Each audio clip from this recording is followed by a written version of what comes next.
आज आम बनैबा सुजी चिला कि प्रथम मुझे किसी भेजिटेबल नहीं धोई नहीं छोट छोट पीस रे काटी नेला पर देखो ये मुझे आहरी छोट छोट पीस रे चॉपिंग जार रे मु छोट छोट पूरा चॉप कर नेली। आपण रुचि अनुसार कम बहुत करें अलग किसी आड भी करें।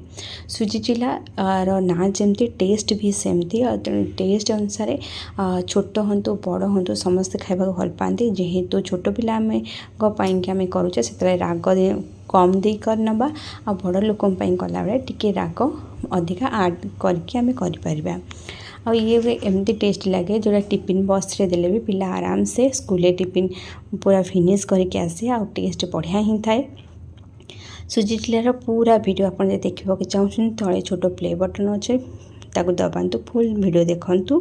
आदि मो चैनल नुआ आछंती निहाती रूप गोटे लाइक करेंगे वीडियोटी को चैनल को सब्सक्राइब करेंगे। सुजी चिल्ला को आम जेकोसी चटनी सहित हो नड़िया चटनी सहित हो टमाटो सॉस सहित हो खाइले बढ़िया लगे।